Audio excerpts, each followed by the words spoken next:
good afternoon, good morning, depending on where you are, and welcome to Africa's Brain Bank STEM program.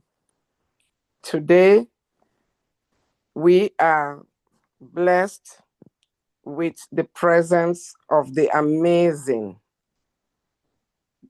Professor Dr. Bilndi of Tuskegee University and the president of the of Power Pan-African Writers Association.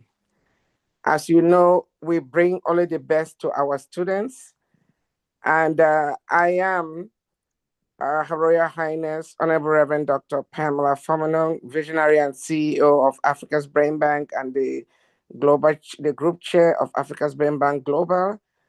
I want to, on behalf of Africa's Brain Bank and African High School Association, extend our heartfelt appreciation to Professor Bilndi. Today, we are discussing communication skills enhancement. Professor Ndi, I'm going to hand over the mic to you. We are streaming live on YouTube. I'm going to hand the mic over to you to introduce yourself and then take it from there. Thank you so much, Professor Bill. Thank you very, very much. Well, it is my pleasure to be part of this initiative by Africa's Brain Bank to help educate and get the young ones, those on the continent, to the level or beyond the stars. I am very appreciative. One, you have already given a glorious introduction of myself. I am Professor Bilndi, and I'm here at Tuskegee University. I teach, amongst other things, professional, technical, and creative writings. I'm a communication arts specialist, and I also am president of the Pan-African Writers Association. It is a diplomatic organization that, brings together writers of African origin, those on the continent and those in the diaspora. So today, we will be talking about communication enhancement. It is very important in this day and age, especially at a time when we have to deal with a lot of misinformation. We have to deal with disinformation. We have to deal with fake news, virtual reality, outright lies at times taken for gospel. So I strongly believe that if you have an enhanced communication skill, then you can navigate the treacherous waters that the modern day technology has generated and allowing for people to spread information that is not accurate, that is not honest, and the rest. Having said this, I would like us to delve straight into the heart of the matter. And I really would just want you to know that for this communication skills enhancement course, my goal is to be sure that each and every one of you listening, right, develop the ability to use language precisely and effectively, be it in a technical or an academic context, or even in a social context. You would be able to engage your skills in a way that passes the information very clearly.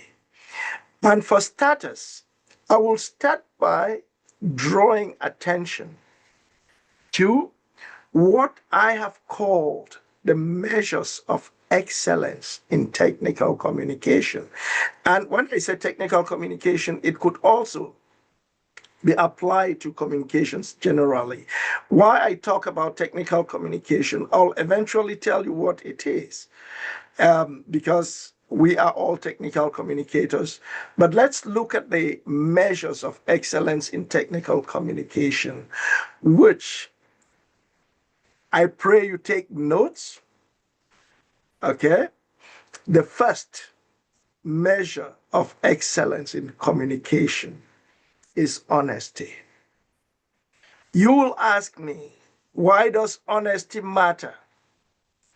Honesty does matter in communication for the following reasons. One, if you are dishonest, then it tarnishes your credibility. Two, honesty, because it is the right thing to do.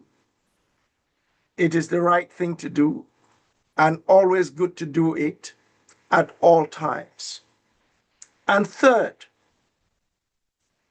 if your communication is dishonest, it goes without a saying that there are legal implications that can follow. That's about it for the first measure of excellence. So, in your communication, whatever you do in communicating, just strive to be as honest as possible. And if you are honest, your communication would certainly avoid things like plagiarism. It will avoid things like generating content that is not original. So that is the first thing. And the next measure is that of clarity. Clarity, one, if your message is not clear, it creates confusion. Unclear messages are not very, they create confusion. And I might just use a second of your time to give you example how unclear messages can be can generate misunderstanding, can lead to accidents, can even lead to conflicts that should not be in the first place. I know most of you listening or watching me might not be aware of this. About 95% of every space shuttle accident, that is the space shuttle going to the moon, if you've heard of any accident, it was as a result of unclear instructions or information. So clarity is very important in your communication. It helps you stay away from trouble. It helps you push somebody to doing things they shouldn't do. And unclear messages also have legal consequences. And the third measure I'm talking about to you is conciseness. Conciseness is just about you saying the things you mean and meaning what you are saying. Do not beat about the bush.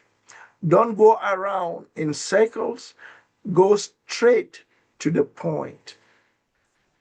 The reason conciseness is needed is because if you write a text that is open to interpretation, you don't have control of when your reader decides your text means this or that. Let's move on to the next, which is correctness. And when I talk of correctness, I am looking at grammatical correctness here. Because one of the challenges people have communicating is when they don't have a good mastery of the language. They write incorrectly, and incorrect information is as confusing as unclear information. So if you want to be effective in your communication, then mind, as they say in the proverbial, mind your cues, mind your P's and your Q's, dot your I's and cut your T's. So it is very necessary. Correctness is necessary. Then we move on to completeness as measure of excellence. When I talk of completeness, just as in writing, you are told never to write fragments or sentence fragments. What is a sentence fragment? It is a sentence that is missing a central element of the sentence. The basic sentence structure is a subject, that is the doer of the action, the verb, that is the action, and the object, the receiver of the action. Now, if you write a sentence that does not have a subject, or a sentence that does not have a verb or the object when it is needed, then you can create confusion to your readers. So you must make sure your sentences are complete, your sentences are, that is, from start to finish, well punctuated, that there is nothing left to chance. And this takes us to the next element or measures of excellence in communication, which is comprehensiveness.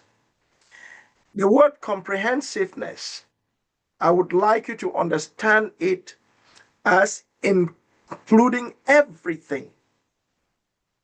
If you have to communicate, make sure everything you need to say is said.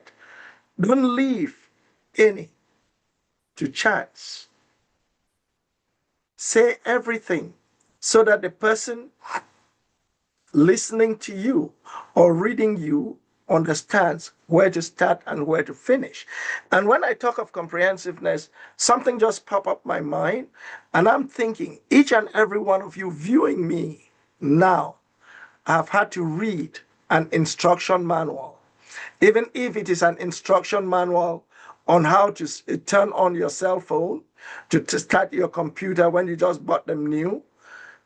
Listen, what helps you get that cell phone, that computer, that tablet or device that came with that instruction is the comprehensive nature of the instructions that you received about turning and operating the device. So remember that even when you're writing a sentence, just for somebody, make sure, or even if you're talking, remember those sentences have to be, or the text you are producing must be comprehensive. Let's move to the next, which is accuracy. I know every time I talk about, measures of excellence in communication and mention accuracy, the first question I have or reaction I have from students is always, what is the difference between accuracy and correctness? I said, well, accuracy has to do with numerical correctness, and while correctness has to do with grammatical correctness. It means if you were to give figures, numbers in your text or dates, be sure the dates are exact. Be sure that you write following the conventions of the target audience. For instance, if I'm writing to somebody in England and today is September 13th, I am not going to put 9/13/2025 because my audience in England would read that as, let's say today was the 12th. They would read that as September 12th, not September, but December 12th, 2025. We have different conventions. So you have to mind the accuracy, the exactness of the way conventions hold dealing with numbers. All right, I will move on to the last two before I drag us into looking at what technical writing is or what technical communication is. So the other measures of excellence that we have to deal with is professional appearance. When we talk of professional appearance, we are looking at features of design. We are looking at features that have to do with visual attractiveness. How do you present your communication? How is it presented? Is it presented professionally? Is it presented just as if it was a casual conversation you were having? You have to mind those your presentation and focus on the elements of design. If a document warrants that you design the document in a specific way, do not design it differently. It is like when I teach students how to design a letter, and down the line, I should be able to pull something and share with you the structure of a letter. Many people feel the words of a letter is what matters. No, in technical communication,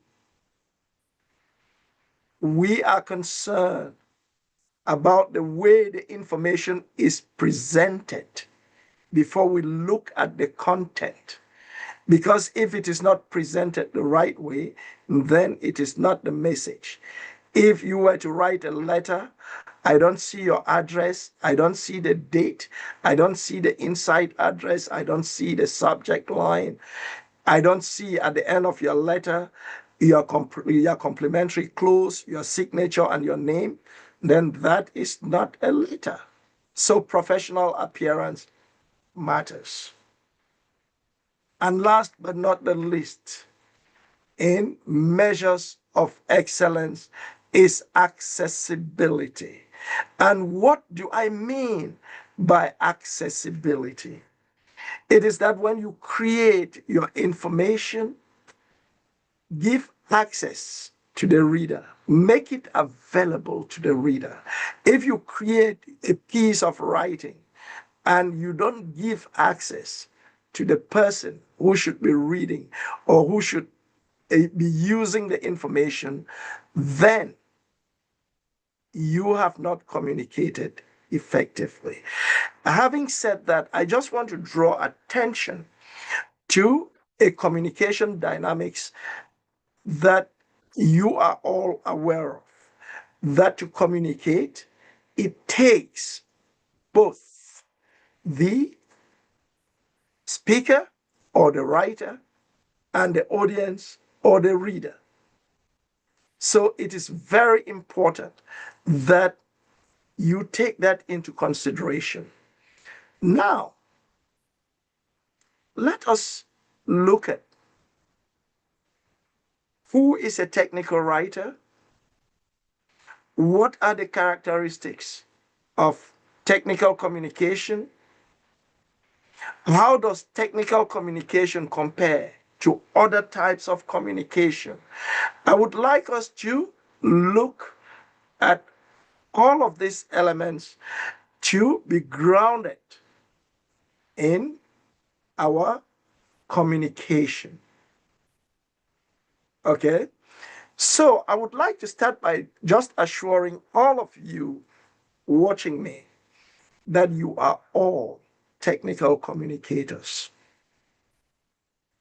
Have you ever given somebody directions to follow the street, turn left? If you've done that, you are a technical communicator. Have you ever given a report, a written statement, or a verbal statement that gives a detailed account of something that happened? Then you are a technical communicator. So, what is technical communication?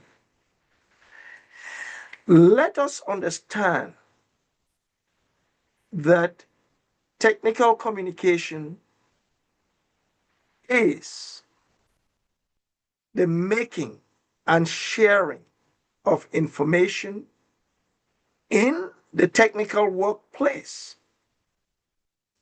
So, as a technical writer, remember your role is very important in the workplace. It is the kind of writing that you produce because you want the reader to take action. Meaning, you don't read technical writing or technical communication for pleasure. You read it because you want to take an action, you want to make a decision. So, having said that, we could give other definitions. I talked of technical communication being the making and sharing of information, producing communication for someone to take action. It is also a set of templates. And what I mean by templates, it is like pre-formatted documents that you just drag and drop information in specific boxes, and the reader, if they want to find information, they could go to the specific paragraph or spot in the document where they need that information. So we have defined technical communication, and we have pointed that I have pointed that if you ever engaged in technical communication, giving someone directions, you told someone maybe how to change the oil in their car, or how to operate a cell phone, or how to use some features of apps like Facebook, LinkedIn. If you've just given them that instruction, then you are a technical writer. So remember that technical writing is about giving practical information to a specific audience. When we talk of practical information, I am simply reiterating or emphasizing the fact that the information you are communicating as a technical communicator will enable the audience to take action.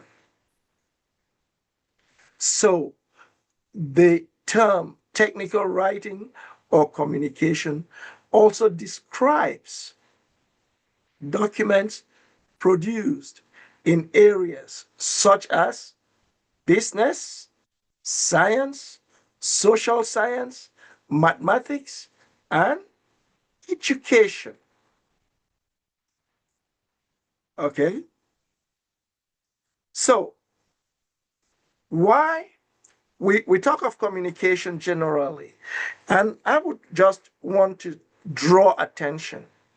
Many people are losing the habit of writing because everybody wants to talk, everybody wants to be on the phone, but I would like to draw your attention why written communication matters. Written communication matters because it allows the reader to read and study the communicated piece at their own convenience. With written communication, it is information that can be passed along to others who are in different locations. Written communication contribute to a shared body of knowledge, meaning it is documented, so it is part of something that somebody can see at any time. And last but not the least, it is important because it allows for a permanent record to be kept for future use. And I hope we are following up to this point. Yes, we are, and it's All very right. rich. Thank you, Thank Prof. you. Okay. So I would like us to look at technical writing, still very essential in the workplace, and the fact that in the workplace, we are constantly seeking for up to date information. Why do we seek up to date information? We seek up to date information because we want our companies to be at a competitive edge. And I say this because I know the students or people listening are people involved in STEM, that is science, technology, engineering, mathematics, but I'll add their arts because if you are a communicator, if you are not an excellent communicator, even the science, the technology, the engineering, or the math you are expressing will not be as expressive as it should be. So remember that up to date technical information that you communicate effectively well would allow for a critical decision to be made and speedily. If the information is up to date, you would be providing trustworthy information and helping your company to manage information overload. And, excuse me, and we might sit and wonder and ask question, why am I a STEM student? Why am I a scientist, a technologist, an engineer, a mathematician? Why should I care about technical communication or communicating effectively? I have this to tell you that effective communication is a ticket to meaningful employment and advancement. So leave that at the back of your mind every time you have to communicate, that what you are practicing to have that ticket of meaningful employment and advancement in your career. Remember that more than 75% of salaried employees are required to write. So if you intend to do a job that is salary based, just know you will not escape communication, you will not escape writing. And I have this news for those who doubt the usefulness of effective communication.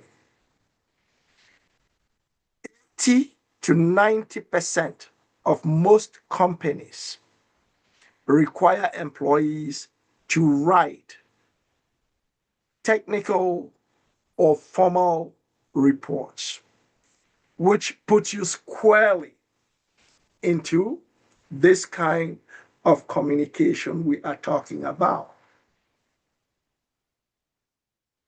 And we know, as a matter of fact, that communications, such as via email, PowerPoint presentations, okay, they are all almost universal. So, what does it mean? It means that you cannot escape it. You have to practice it. And just so you know, besides the fact that most companies will require you to write a formal and technical report, for recruitment purposes, 80% of the service industry companies evaluate writing ability as part of their hiring process. Think about it for a minute. Think about it for a minute. So it is not just, I'm just studying to write. Hmm? It is, I just want to have a grade. I just want to make a pass in this course so that I can be free of constraints. No. And I have news for the audience because many people go to school, they study subjects and they pass, they don't practice it. They don't practice it, they just say, well, I just did it for that. And I am here to tell you, young people, build on knowledge. Build on knowledge. Build on your communication skills. Do not say, I learned this with Dr. Ndi today, and next tomorrow you discard it and you say you want to pursue something else. If you don't build on knowledge, then your knowledge is standing on shaky foundations. So let's continue and talk about the characteristics of, you know, technical communication or technical writing. Um, Think about the characteristics of technical writing or technical communication. They differ from other writing in terms of one, subject. When we talk of subject, what do we mean? We mean the theme, the central idea, what the text is dealing with. With technical communication or technical writing, it is generally something factual. What do I mean by something factual? I could teach you how to turn on a light bulb and to turn it off. If you plug down, lights come on. You take it off, lights goes off. Is that factual? Yes. So it allows for technical document writing to be expository. What does it mean? A document that explains a topic is a technical document. A document that tells the reader how to do something is a technical document, or a document that is sharing information that requires action. It is a technical piece of communication.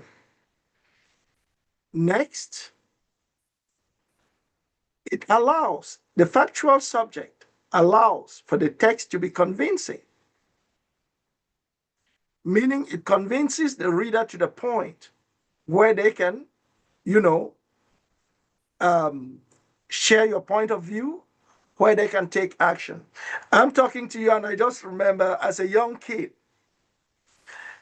um, I was exposed, or some of my cousins, they tricked me and opened a little electric cable. Luckily enough, the shock was not too much. So I just picked that cable for us. I went to pick it, and the lights were on. It shocked me. But just imagine that they had convinced me that you see that piece lying there, if you touch it, it will shock you. Do you think I would have done that? No. But because I trusted them, they just said, that's a piece of wire just lying down there, pick it.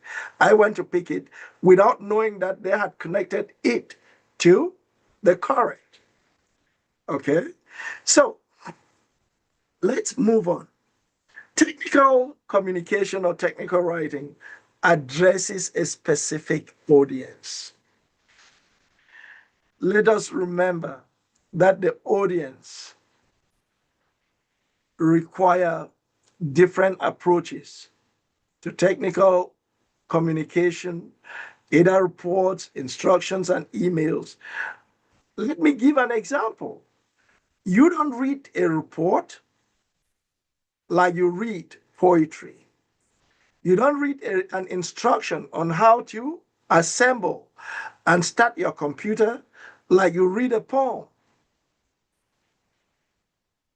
So the audience, you are not writing for somebody who is there to be entertained. The reader of your technical information does not need entertainment. They need information. They want to learn something. They want to take action. They want to make a decision. So you have to be very, very mindful in your communication.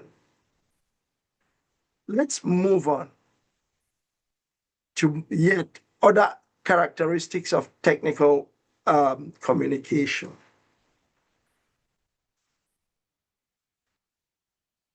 Technical documents make the organization of information clear to their readers. What does it mean? If I need this information, I can get it at point A or point B. I will first of all give you an example in the abstract. If time will permit, if it doesn't, there will be a part 2 where I would actually come with, templates to show you examples of what I'm talking about here. Say, for instance, you were to write a letter of application for employment. That letter is organized in a very specific way. It is a short one-page letter made of about 7 paragraphs. And the first paragraph in that letter, you don't say so much. You simply introduce yourself, state who you are, state why you are writing, and where you found information about the job. That's all the information you need in that first paragraph. Now, let's take, for instance, somebody who is not fully aware of the organization of such a letter. They start their letter and they take that information, they put it on the 6th or the 5th paragraph. They would have failed in their communication. So, as a writer, you want to figure out the best way to present information so that readers can concentrate on the message. That's organizational. It is very important. If you are using headings, use headings in a way that allows the readers to skim through a lot of information quickly and reading only what they need or want to know. I would pause there and say something. When you are producing a technical document, remember these 2 types of information. There is always the want to tell information, which is, I have this information, I want to share, I want to share, I want to share. But the most important in technical communication and technical writing is the need to know information. What does my audience or my reader need to know in order to take action? That's the information you provide. Don't go beyond that. Don't go beyond that. Give the information that is needed. So, I did talk about the measures of excellence. And I did talk about conciseness. It happens to be a characteristic of technical documents because technical documents use simple, concise, straightforward style. So most sentences that you write in your technical document, keep them short. Even at times, break your information out into lists. Don't give surprises to your readers.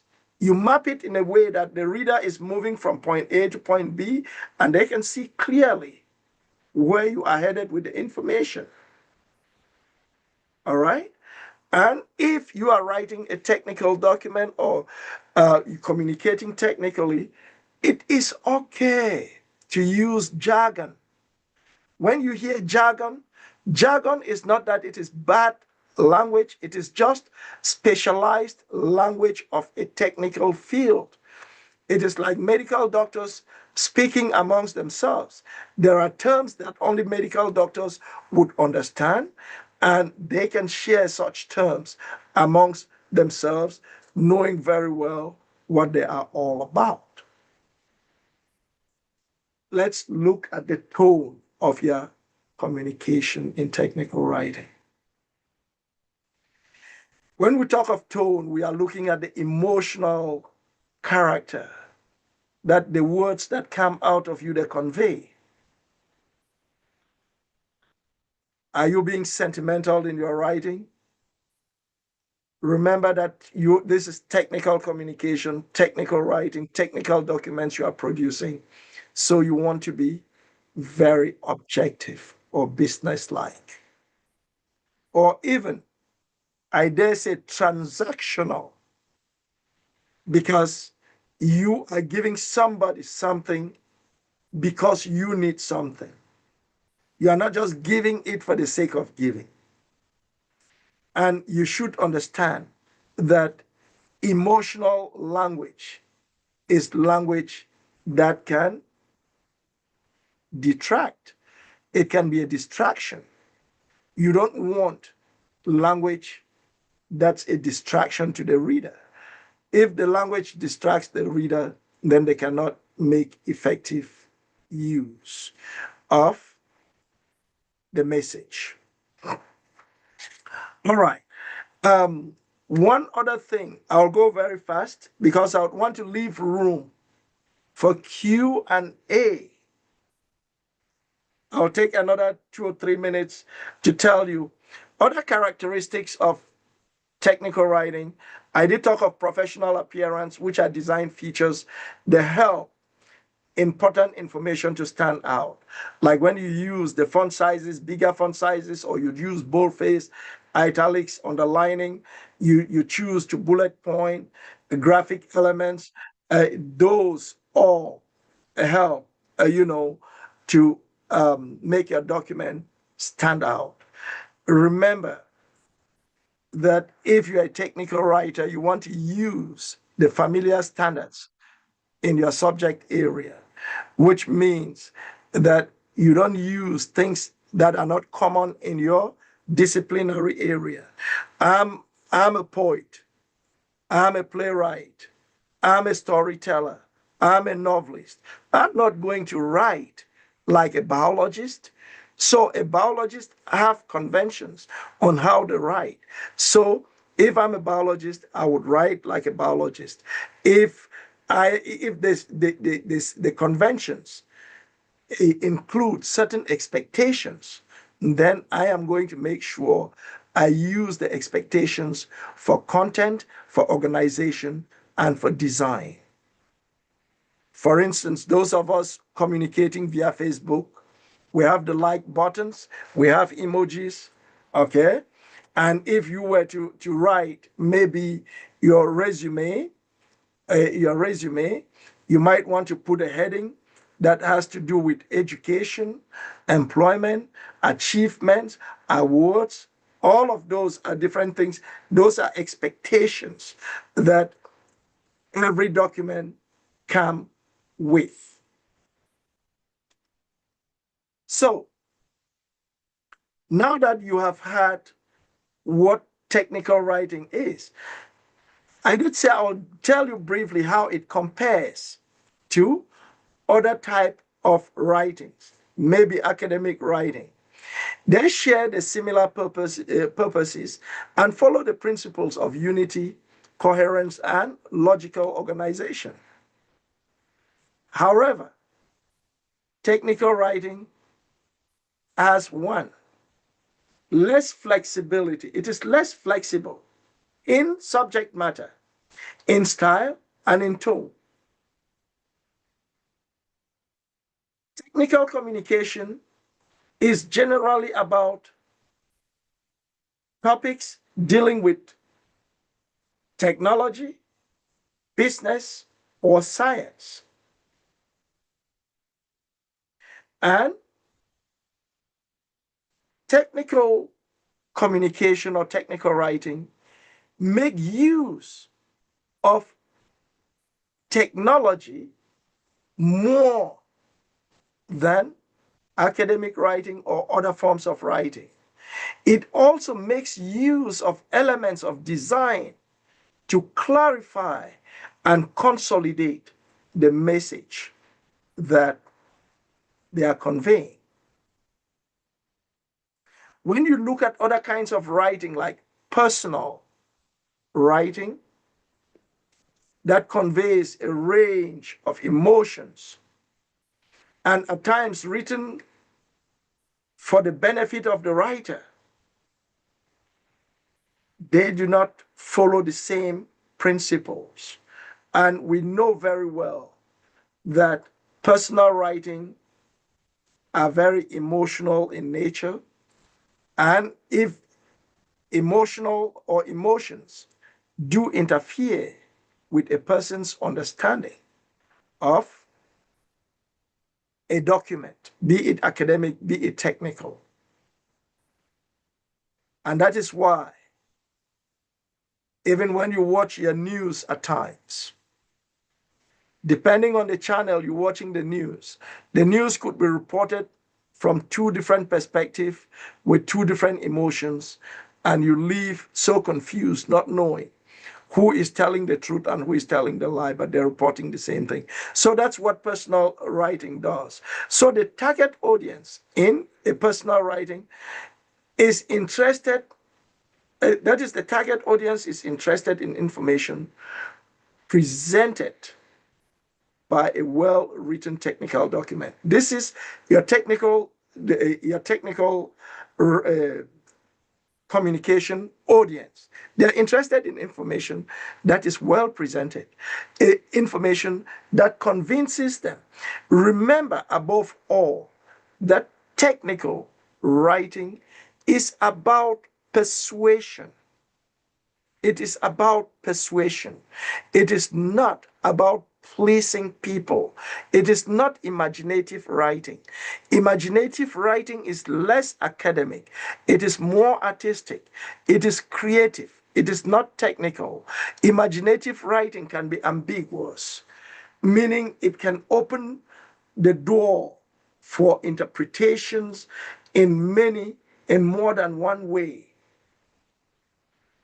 But remember, before I close, that technical writing is always and should always be unambiguous. It should be direct. It should not leave room for any inferences, interpretation, or any kind of suggestion that this author might have been saying this or might mean this or that. On this note, I would rest this lesson here, hoping you did take home what the measures of excellence in technical communication, what technical communication is.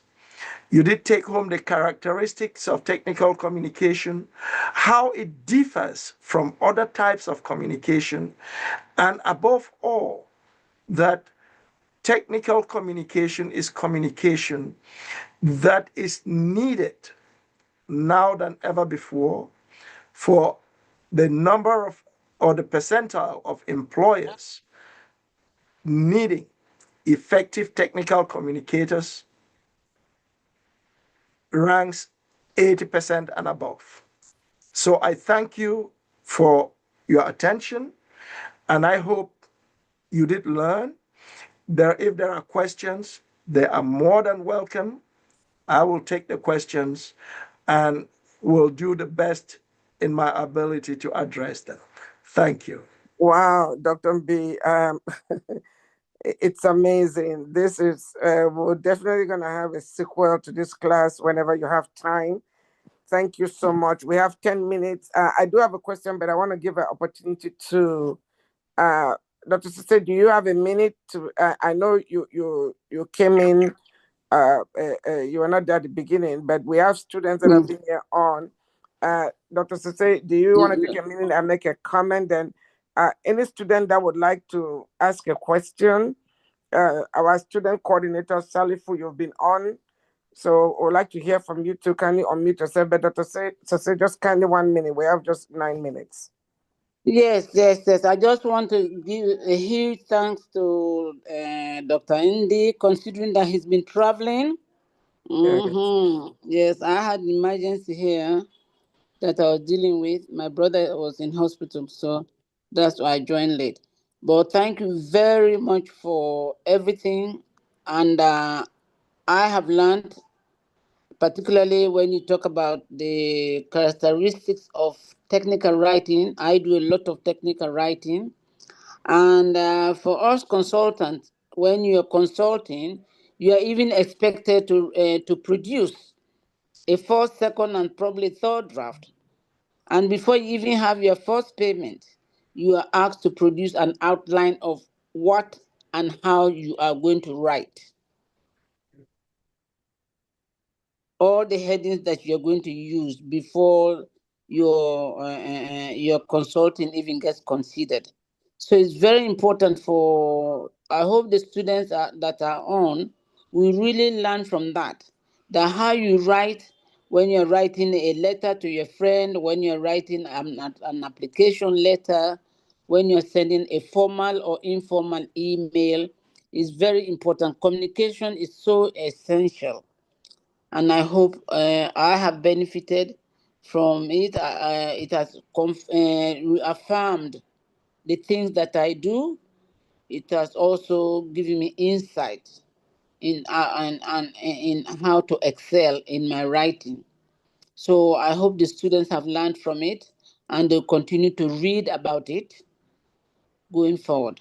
So thank you very much, Dr. Indy, Professor Indy, for taking this time to serve us so well. Thank you, Dr. Sase. Salifu, you're our student coordinator. You've been on. Do you have a comment or a question before we go to another student with a question? Salifu, you are muted. Yeah, thank you very much, Professor. I like the area you touch on the difference um, between the correctness and that of accuracy. Accuracy. That was deep. Yeah, that was very good. Was very important, because a lot of people often get it confused, but you've actually made it very clear. So thank you so much, Professor. You're welcome. Thank you, Salifu. Does any other student have a question or a comment before I ask mine? Please kindly unmute yourself to ask. You guys are all muted. So when you come in the room, you're automatically muted. Marima Lee, you've been there from the beginning. Mohammed. There's Hannah. Anybody has a question or comment before I ask my own question? Yes, ma, I have a question, ma. Okay, Yakubu, go ahead. Yeah, thank you very much, doctor, for taking us all along. Thank I you. appreciate it so much. Yeah. My question is, how can we differ general writing to technical writing? I don't understand that area. Okay, you don't understand the area. Thank you for that question. It is a very a good question. When general writing, as I said, with technical writing, it deals with subject that has to do with science, that have to do with technology. It is not written for the consumption of the general public. It is a specialized set of information. I did talk about technical communication using templates, meaning there are specific boxes. I'll give you an example, a very simple one. For you to go to school, you normally apply, right? Yes. You apply to go to school. Every document that you produce in your application to go to school is a technical document. You have an admission form that they give you. They expect you to put specific information in specific places for traceability, for the reader to be able to determine this information here is accurate. I need this information, I need this, I need that. That is technical document. That is technical communication. No, it is not a communication in which you pour your emotions. Your emotions is not very relevant.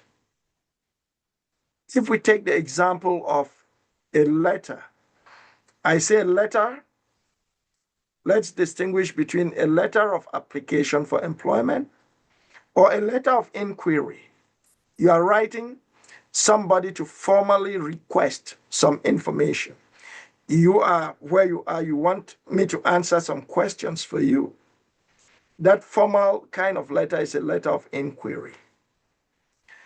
You don't write that kind of letter as if you were writing to your friend. There are expressions that I can write if I'm writing to you personally, right?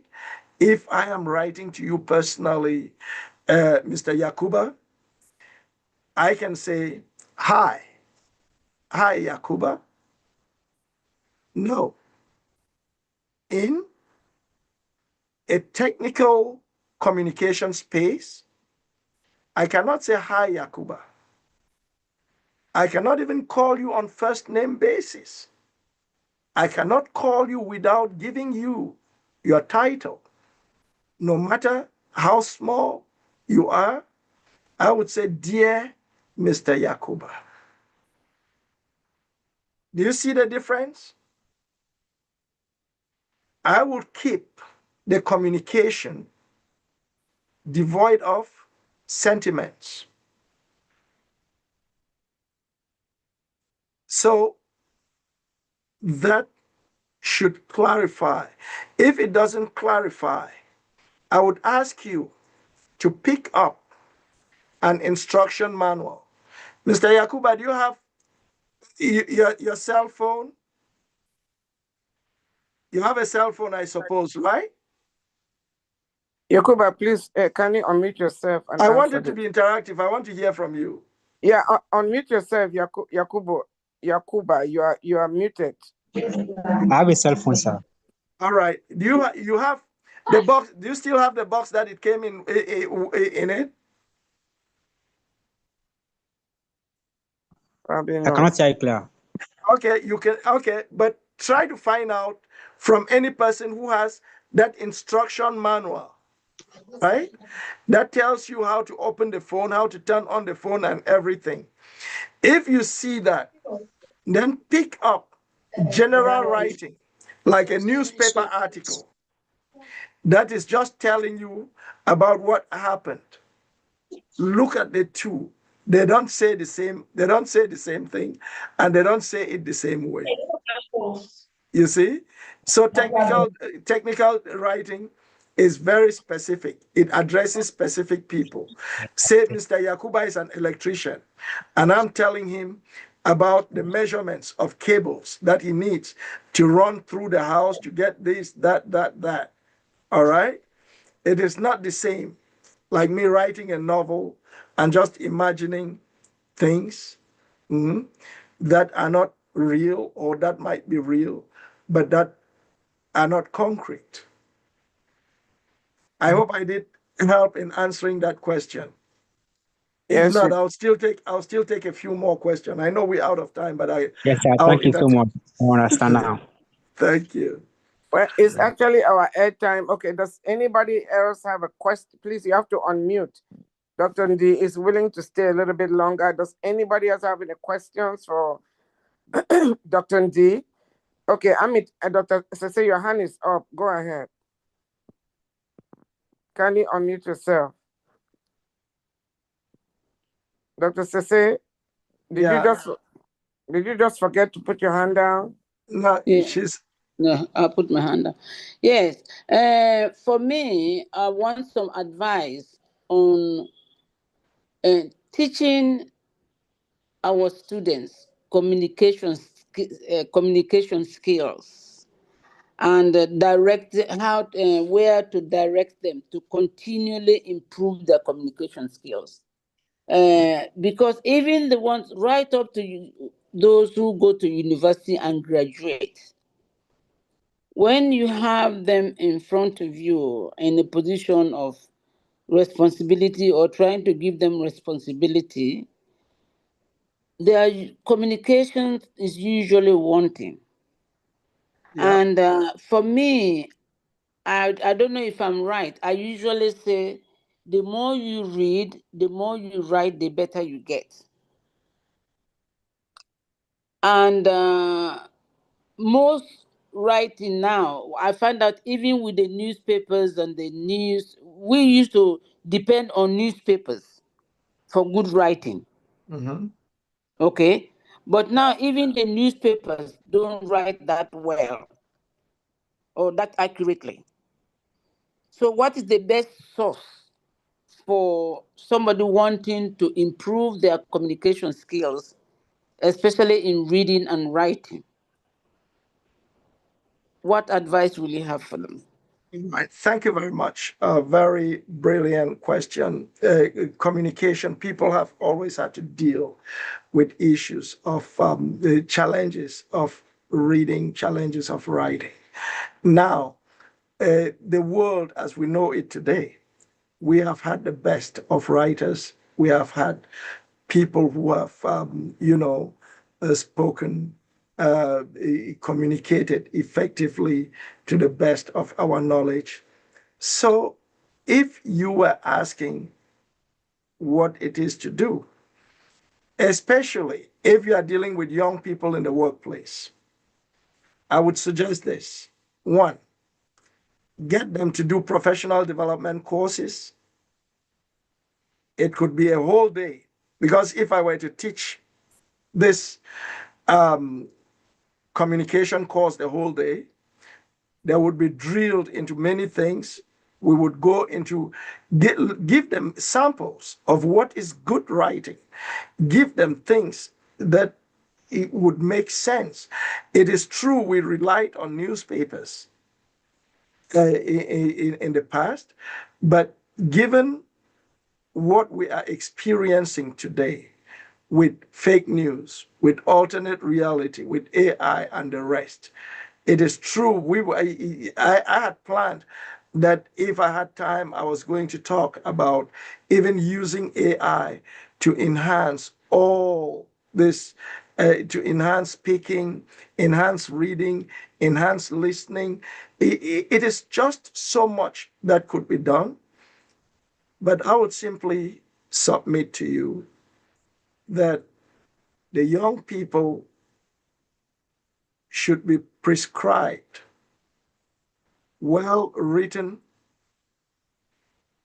works and should be provided with samples of excellent writing. If it is a grant that you wrote that won a good prize, let the students see. I'll give you an example. when I teach students technical communication, I use a sample of a recommendation letter I had written to one of my students. She is now a dentist. This student was finishing her degree and did not know what to do with her life. And she came to me. And I said, well, what is it you really thought you would like to do? She said she was dreaming maybe she could go to dental school, but it is already too late for her to apply. And besides, she does not have anybody to write her a recommendation letter. I said, that's not a problem. You go and put these pieces together. She had just taken this course with me, professional and technical communication. She put the things together and I looked at it, I said, okay, fix this, fix this, fix that. She did. I said, I'm writing you the letter of recommendation. Put the application, even though it is late. The student put the application and was admitted to dental school. On just one recommendation, there were supposed to be 3 recommendations. So guess what? That recommendation letter, to me, I use it as a standard to tell students, this is what an excellent recommendation is. So Dr. Cisse, did I try to answer the question effectively? You did very well. Thank Okay. And you. I'll ask a favor to have you one more day. Yeah. He will check his schedule. He's on travels. So, Mm. Dr. Ndi, we need to do a sequel to this class, and that will focus on AI, the use of AI, because at the beginning of this course, Yeah. the first week of assignment, a lot of students use AI, but they use it inappropriately. They were just copying and pasting. So we stopped that. Now we're requiring them to do a video of their weekly announcement. So you kindly advise Dr. Sase on your availability between now and November to do a sequel on this, because this first batch, this 12 strands will be done by November before we go. Then the students that successfully go through this phase 1 will advance into phase 2, where we start paying tuition for them. So I will not bother asking a question. I know you're getting ready to travel again on behalf of Africa's. Question. I'll answer in 30 seconds. Except Oh, you think your question requires more than 1 minute. no, you can do it. You can do the 30 seconds. I'll give you the simple question. A lot of our children these days, especially the Gen Zs and the Alpha, when they send text messages, they don't type out full words. Yeah. They use incomplete words, and a lot of them don't write like our generation. My concern is it's gonna affect their ability to spell and to write and their grammar. What can we do? Because they are sending, for example, instead of saying by the way, they put BTW, Yeah. instead of spelling it out. And they use a lot of things, that even some people in our generation don't understand. And it's going to affect their grammar, their ability to communicate, even spelling. So you can respond in 30 seconds and then we'll call it a day. All right. Thank you very much. To me, that's a problem, but really not a problem. Ask me why it is not a problem. It is not a problem because we should get the young people to understanding the difference. It is like somebody who speaks 5 or 6 different languages. They're developing a language which is different from the standard language. Let them know what is standard and what is non-standard.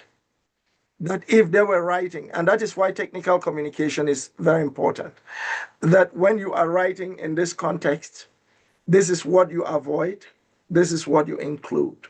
So if you are writing, that's why I gave the example of a personal letter and a formal letter. be it a letter of inquiry, be it a letter of application for employment, be it a letter of adjustment, be it a letter of complaint. You organize the letter differently, and that is why we insist on correctness. Because if you don't write correctly, your case will fall within the cracks, which means that nobody would even listen to what you, or even read what you have written. I'm one of those communicators.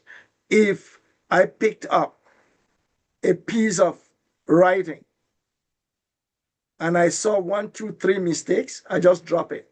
I'm not reading. Me too.